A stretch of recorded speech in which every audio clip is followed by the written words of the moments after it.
పక్షులకి ఆహారం పెట్టడం వల్ల ఎంతో ప్రయోజనం ఉంది. మనం దానం చేసామని ఎప్పుడు అనుకోవద్దు. ఒక లేని వాళ్ళకి పెట్టాము అంటే అది దానం.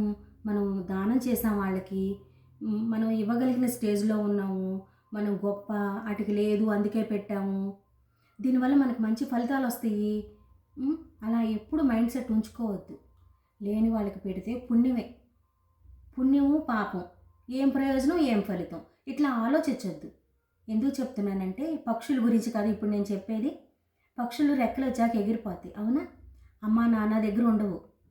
వాటికి రెక్కలొచ్చాక వెళ్ళిపోతాయి. వాటికి ఆహారం ఎవరు పెడతారు? తానే సంపాదించుకోవాలి. అలాంటి పక్షులు ఎవరింటికన్నా బయట, లోపల కాదు బయట సంగతి చెప్పేది. ఆ ఇంటికి నీళ్లు పారే చోట, పంట పొలాలు ఉన్న చోట వాళ్తాయి. అవునా? ఏ గింజన్నా దొరికిద్దేమో ఆహారం కోసమని. అందువల్ల తల్లిదండ్రులు లేని పిల్లలు కదా అవి, సొంత రెక్కల మీద బతుకుతుంది. వాటికి గబక్కన దొరకవు, కాళ్ళు చేతులు సరిగా లేక. అలాంటి వాటికి పెట్టడం వల్ల నాకు తెలిసింది, నా అనుభవంతో చెప్తున్నా. తల్లిదండ్రులు ఉంటారు, పిల్లలు వేరే చోట ఉద్యోగాలు, పిల్లలు వేరే దేశాల్లో ఉద్యోగాలు, చదువులకి వెళ్ళిపోతారు. అమ్మా నాన్న ఒక చోట, పిల్లలు వేరే చోట ఉండే ఇళ్ళు ఉంటాయి కదా. ఇప్పుడు అమ్మా నాన్న లేని పక్షికి ఏదన్నా గింజ దొరికిందనుకో మన వల్ల, మన పిల్లలకి అక్కడ ఎవరో ఒకరు పెడతారుగా. అట్లా ఎందుకు అనుకోకూడదు? ఇప్పుడు తినికి పెట్టడం వల్ల నాకు ఫలితం ఏంటి?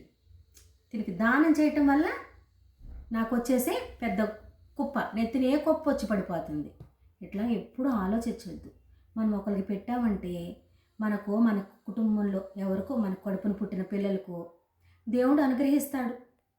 ఒక తల్లిదండ్రులు లేని పక్షికి పెట్టాము, నా పిల్లకి, నా కొడుక్కి, లేకపోతే మా అమ్మ నాన్న వేరే చోట ఉన్నారు అనుకునే పిల్లలకి ఏదో ఒక రూపేణ యూనివర్స్ సహాయం చేసిద్ది.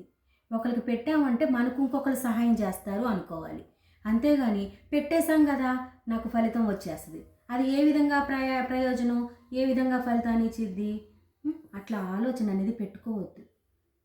అర్థమైంది కదా నా పాయింట్? ఒకరికి ఎప్పుడైనా మనం ఉన్నది పెట్టాము అంటే గింజల పక్షులకి, లేని సమయంలో యూనివర్సు 100 చేసి మనకి ఇచ్చిద్ది. ఫలితాన్ని ఆశించి మాత్రం పెట్టద్దు. ఓకేనా? Happy evening.